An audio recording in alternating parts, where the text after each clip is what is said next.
मुस्लिम बहुल भागांमध्ये मूलभूत नागरी सुविधा, ड्रेनेज व्यवस्था आणि शहरातील सर्व कब्रस्थानांच्या सर्वांगीण विकासासाठी विशेष निधी मंजूर करण्याच्या मागणीसाठी फारुख शाब्दी यांनी गुरुवारी पूनम गेट जिल्हा परिषद परिसरात बेमुदत अन्नत्याग आंदोलन सुरू केलं। यावेळी माध्यमांशी बोलताना शाब्दी यांनी मुस्लिम समाजालाही इतर नागरिकांप्रमाणे समान नागरी सुविधा मिळणं हा संविधानिक अधिकार असल्याचं सांगितलं। अतिक्रमण, थकबाकी आदी विषयांमध्ये मुस्लिम समाजाला लक्ष केलं जात असल्याचा आरोप त्यांनी केला। तसंच मुस्लिम बहुल वस्त्या आणि कब्रस्थानांमध्ये मूलभूत सुविधांचा अभाव असल्याबद्दल त्यांनी तीव्र नाराजी व्यक्त केली।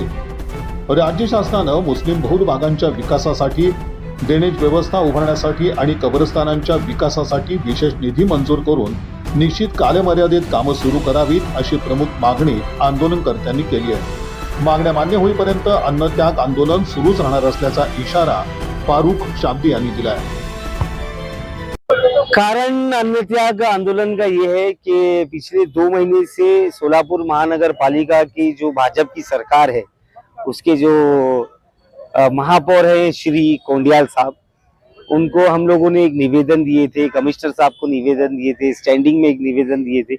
उसका निवेदन का सब्जेक्ट ये था कि महापौर साहब ने एक विशेष निधि के तहत सोलापुर के हर समाज, जाति, धर्म को सामाजिक और धार्मिक काम के लिए निधि उपलब्ध करा के दिए। तो हमने उनका शुक्रिया अदा किए और तमाम हमारे जितने भी इतर समाज है उनको भी हम लोग ने मुबारकबाद दी कि उनके लिए निधि उपलब्ध हुई। लेकिन हमारा सवाल महापौर साहब से ये था कि अगर आपने सबको निधि दी, सोलापुर के हर समाज को, तो मुस्लिम समाज को क्यों भूल गए? इससे आप क्या संदेश देना चाहते हो समाज में? आप सोलापुर शहर में क्या संदेश देना चाहते हो? हमारा सवाल ये था कि जब भी टैक्स वसूलने की बात आती है तो सबसे पहले मुस्लिम समाज आपको याद आता है। बुलडोजर चलाने की बात आती है, अतिक्रमण निकालने की बात आती है तो मुस्लिम समाज याद आता है। लेकिन अगर आपकी तरफ से कोई हमको इनाम मिलने की बात आती है तो आप हमको लेट तो याद करते नहीं, हमको बिसर जाते, भूल जाते हम लोग को। तो हमको उनको याद दिलाना था और हमने ये उनको अल्टीमेटम दिए थे कि अगर हमारी मांगे पूरी नहीं होगी तो हम लोग अन्न त्याग आंदोलन पे बैठेंगे। तो अफसोस के साथ ये बोलना पड़ रहा है कि उन्होंने हमारी बातों को सीरियसली नहीं लिए और हमारी मांग पूरी नहीं की। तो जैसा बोला था वैसा अन्न त्याग पे बैठा हूँ। उम्मीद करता हूँ कि हमारी मांग जल्दी पूरी होगी। महापौर साहब मुस्लिम समाज के साथ न्याय करेंगे और हमारा खोया हुआ सम्मान, जो हमारी नजरों में हमको लग रहा है कि हमारा सम्मान नहीं है, कोई हमारी कोई हिस्सेदारी नहीं है, तो वो हमको वापस मिलेगा ऐसी उम्मीद करते हैं और मैं जल्दी खाना खा सकूंगा ऐसी उम्मीद करते हैं। एमआयएमच्या नगरसेवकांनी प्रेस घेतली आणि सांगितलं की 10 कोटी रुपयाचा निधी दिलाय। काय राजकारण करताय? नहीं, देखिए निधि जितनी भी मिली वो प्रपोज निधि हो सकती है पहली बात, और जो मिली है वो मुंह से बोलने पे नहीं होती है, वो ऑफिशियली वो बजट में डिक्लेयर होना चाहिए। मेरे पास बोर्ड के डॉक्यूमेंट्स एजेंडा है जिसमें कोई काम ऐसा सोचा हुआ दिख रहा नहीं है, खाली 2-4 काम है। एक प्रभाग नंबर 14 के 1-2 काम होंगे, 20 के 1-2 काम है। उसके अलावा जितना फंड दूसरे प्रभागों के नगर सेवकों को मिल रहा है उसका आधा भी शायद नहीं है। लेकिन ठीक है, मेरी लड़ाई ये नगर सेवकों को विकास के लिए जो निधि दी जाती है उसकी लड़ाई नहीं है। वो महापौर साहब और नगर सेवक वो सभागृह में जितना भी है वो लोग वो देख ले, वो अपनी लड़ाई करे, वो अब निधि मांगे नहीं मांगे वो अलग चीज है। मेरी लड़ाई नगर सेवकों से नहीं है, उनके काम पे मैं प्रश्न नहीं उठा रहा हूँ। वो लोग सक्षम है कि वो लोग लड़कर निधि लाएंगे और पब्लिक का काम करें। मेरी लड़ाई भाजपा के विरुद्ध है, मेरी लड़ाई महापौर के विरुद्ध है जिसने हमारे साथ अन्याय किया है। अगर महापौर साहब हमको दे दिए होते तो आज यहाँ बैठने की नौबत ही नहीं आती।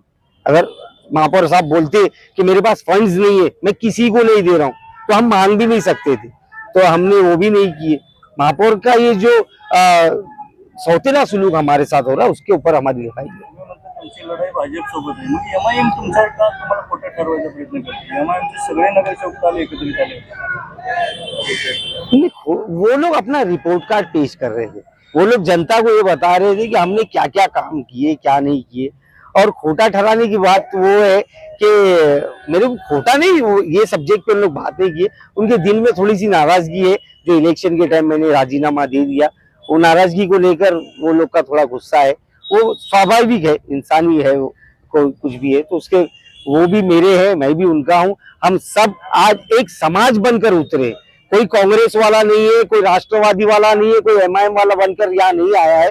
तो मैं आपके माध्यम से एमआईएम के नगर सेवकों को भी ये अपील करता हूँ कि अगर निधि मिली है, मेरी लड़ाई कब्रिस्तान के लिए, दरगाह के लिए, अगर मिली है तो आकर मुझे नहीं बताए, आपके माध्यम से प्रकाशित करे।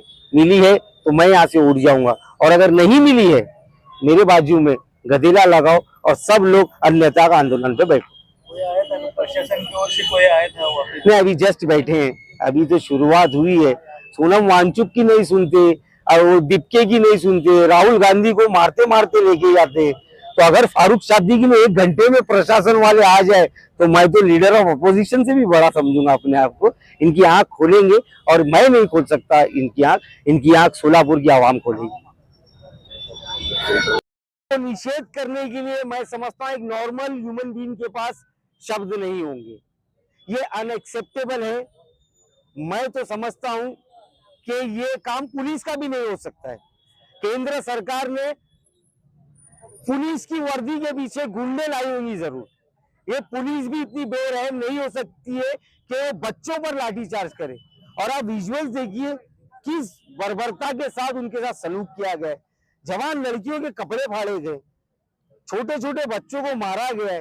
किस कदर बच्चे रो रहे थे। ऐसे पता चला है कि लाठियों पे कीले लगा के मारे गए। और ऐसा भी मामला सामने आया कि एक माँ अपने बच्चे के लिए इंसाफ के लिए आई है और उसका पति पुलिस में, और वो लाठियां बरसा रहे। तो इसके लिए कोई शब्द नहीं है।